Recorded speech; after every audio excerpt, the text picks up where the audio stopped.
In my opinion, On Running's latest shoe, the Cloud Surfer, feels, not looks, feels like what the Cloud Monster should have felt like. So before you buy the Cloud Surfer, we have to talk about it. And before we do that, watch this.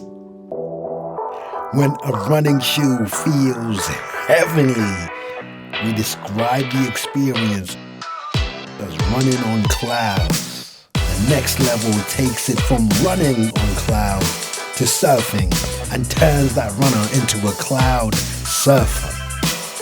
On Running's latest shoe, the Cloud Surfer promises such an experience. Okay, so On Running have released their latest running shoe, the Cloud Surfer 7. We're going to talk about it, but firstly, my name is Aubrey. I'm a very average runner, simply trying to be less average by the day. I want to thank you for taking time to check this out. A bigger thank you to everyone who takes time to interact with my content and those of you that have chosen to subscribe. As at the time of recording this, I had 738 subscribers, and I just want to say a very big thank you to all of you. Let's get to it. Usually I give you 3 facts about any shoe I'm reviewing, and sadly my third fact has disappointed me. But let's do it. The first one, price, £150. And the second, the stack height, 32 at the back, 22 mil at the front, being a 10 mil drop. And here we go, the weight. The weight itself is not a big deal, but I normally give you the weight for a size 9.5. Except I had to buy a size 10. And the reason I had to go up half a size is because this front part of the shoe, when I tried the 9.5 in a shop, was so uncomfortable because it pressed down so hard that I had to go up half a size. Now, other reviews I've seen have suggested that this, when you break the shoe in, it gives way eventually. But to me, I wouldn't do you justice if I didn't point that out, because to me, that sort of means the 9.5 doesn't fit true to size. That's my opinion. I therefore had to go in a 10. Sadly for me, when that eventually does give way, if it does, it might be a bit looser than I thought, but we'll see. And I'll let you know in a later review, should that be the case. Okay, so let's break down the shoe and talk about it. Just a normal conversation. We're gonna go from the top and work our way down, starting at the heel. Once you put your foot in, you're gonna feel that they've nailed this heel. The way the collar and the heel holds your foot down securely, it gives you a good firm hold. I can't fault it one bit. The next thing I'm gonna talk about is the tongue. When you look at On Running's previous shoes, and I guess the one to call on is the Cloud Monster. The Monster has one of those thin kind of tongues.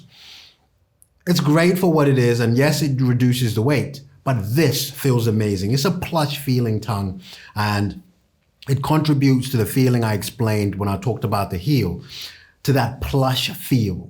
It's comfortable, and it's something you're gonna enjoy running in. Additionally, about the tongue, I like this exaggerated font size, the Cloud Surfer. I like that aesthetically, but I also like that the laces actually go behind it and it hides the laces away. It's a cool touch. The one thing to mention, the key thing to mention for me, is that the tongue is fully gusseted, being attached to the upper. I always prefer that in any running shoe. Let's talk about the lacing, and there, On Running lost me.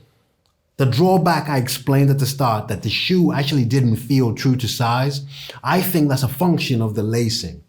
You see, the front part of the shoe, the first set of holes, eyelets here, is what really pinches down. And I think they missed it here.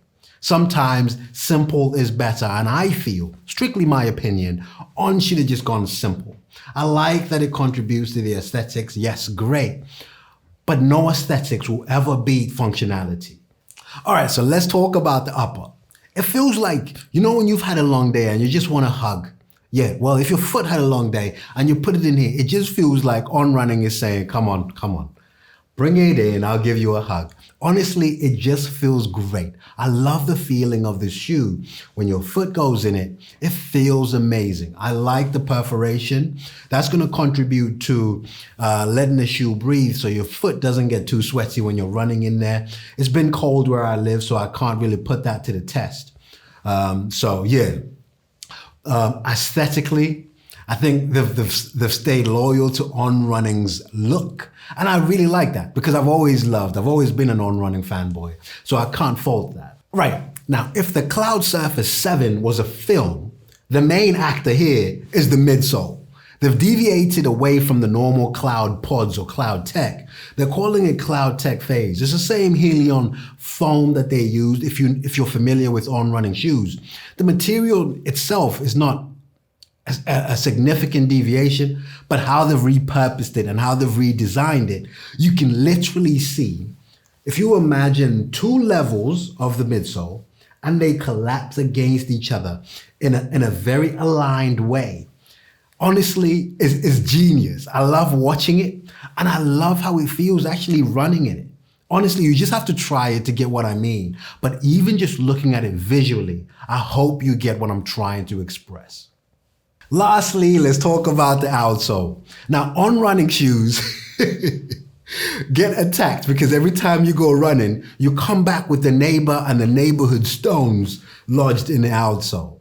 They've redesigned it and I can see that will happen a bit less in this one. Nonetheless, I see it happening. But one thing to talk about, when manufacturers design outsoles, they will always place a more resilient rubber on the outsole, but it's for obvious reasons. However, the Cloud Surfer 7 continues the same foam that you saw on the midsole all the way around, and therefore it brings into question how long that will stand. However, just to give you some assurance, the orange bits you're seeing here are the more resilient rubber I talked about, and you will see they're intentionally placed in areas of where you land. So that should be all right, but just keep an eye on that. Let's see how it goes. The last part of my review, who is this shoe for and should you buy it? I can best answer that question like this. This shoe is gonna go beside my Gel Nimbus 25, my Nike Invincible 3, and join me on my daily trainers, easy run kind of vibe. I like the fact that they've lost that speed board because it now becomes very easy to decide what this shoe is for. So this shoe is gonna join me on my easy miles, it's gonna join me as part of my daily trainer. And I also just have to put it out there, it's gonna join me on my Tesco run. For those of you not too familiar with my reviews, the Tesco test is, can you wear this shoe just doing everyday stuff and not running? Absolutely. And I think it's gonna be one of those shoes I wear to kind of just signpost to people like, listen, I'm a runner, can you move out of my way? That kind of thing. And I think On Running shoes, if I'm honest, they're probably that much more than they are running. And I'm sorry On Running for saying this, but the aesthetics of this shoe kind of lends itself to everyday wear rather than the Vaporfly would, rather than what the Saucony shoes would. On Running is a bit more trendy and fashion. And I think that's where, as a brand, that's where they're going. Anyway, thank you very much for watching this. I truly appreciate it.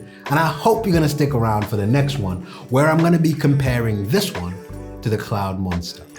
I'll see you on the next one.